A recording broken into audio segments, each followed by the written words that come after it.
Um, so what do you kind of focus on? You know, the last 20 minutes of that game, or the 40 minutes before that? I mean, where's the balance there as far as? I think you got to see it all.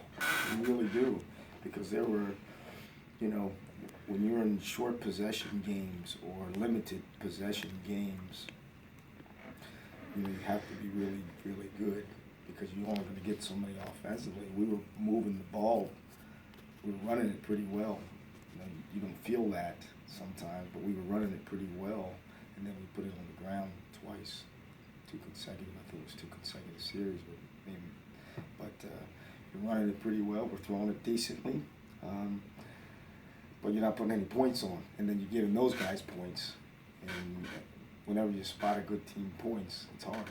It's really hard. But you know, I said to the team yesterday, for the first time in the locker room, you know, I saw something in their eyes at halftime that was a little bit different, and there was a belief. Sometimes when you're down a lot and you say these things, and sometimes you look through guys and you don't see those things, but there was a genuine, in their eyes, a belief that something good was going to happen in that second half. Is that a different situation than you've encountered in the first two seasons, when you looked at teams at halftime? Oh, absolutely. Oh, yeah. You know, sometimes you always feel a little bit of doubt from here or there. But I just felt like they all were just so geared in that, you know what, if we can stop shooting ourselves in the foot, we'll give ourselves a chance. And they felt like they were making enough plays in the first half. You know, you give the Michigan State, we gave them two short fields again.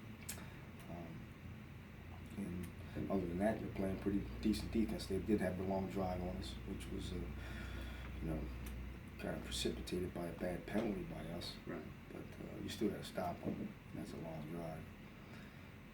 There was something in these guys' eyes on Saturday at halftime. There was something a little bit different.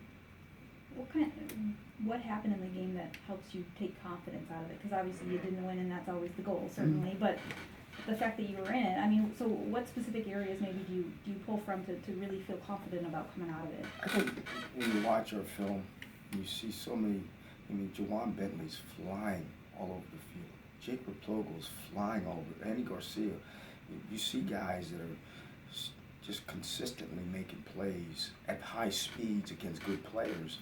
I think that just infuses confidence. I think the offensive line is getting more and more confident, and those backs, those two young backs. Obviously, DJ didn't play a whole lot, but Markel, just the feeling that they can lock up on people and get them blocked to be able to make some of those plays that we're capable of making. Now, the thing that we didn't do well, and you can't see it from a fan's perspective in that last drive, is we had a lot of little breakdowns in that 2-minute drive. I mean, just sifting the protection with the tackle. You know, he's got a 2-man sift that he has to have.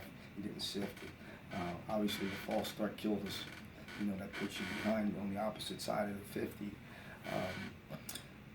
You know, one misread here or there. I mean, all those little things that add up in that drive where you can go down and win the football game.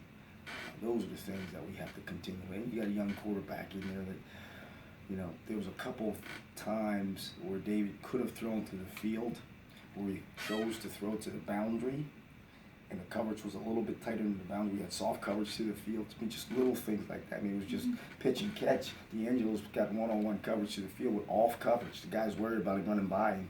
If he throws it out there, it's a first down. I mean, just little things like that you can build off of, and you know, the more and more he matures and grows, he'll figure those things out. Was DJ still hurting, or were you just riding the hot hand of Markel? And I think it was probably a little bit of the latter. You know, Markel was running it pretty good, and that was probably one of the reasons we didn't throw more outlet passes to Anthrop, because there was probably 3 or 4 more outlet passes to Anthrop we could have banged him with, but you know, Markel was banging it up in there pretty good, 7 to 8 yards. So you got to pick what you like best at that point in time. How many, you know, the week before you talked about, you know, missing some reads, especially down at the goal line. But when you look back, I mean, how many opportunities did he miss, or did he get Markel? maximum out of his carries? He was good. He was really good. I mean, Other than the one time putting it on the ground, he was really good. And not just going back and watching the tape, which I didn't realize watching live, he was really good in pass protection. Very good. I mean, at least 3 or 4 times where he, I don't want to say saved you guys, but, you know, gave David a chance to do something when maybe it wouldn't have been there. Oh, there's no question. He picked up the blitz probably 3 or 4 times. The thing that he does so well that you see more, one, he has great patience. He's just something. That's why he'll see some of those backside reads. But the other thing that he does well is he's strong. He's really strong and balanced. Mm-hmm. You know, he pulls through a lot of guys' tackles because of his, I don't know if it's all lower body, upper body strength, but there's something about him that's got a great center of gravity. The left side specifically of your line looked like with you know, Hedelman and King had a really good day. Mm-hmm. So, Those two played well. Bruce played well. Bruce played well. You know, still a right tackle. He didn't play bad. But they can still continue to get better. You got a young player and you got an older player that needs to play a little bit better. But he wasn't awful.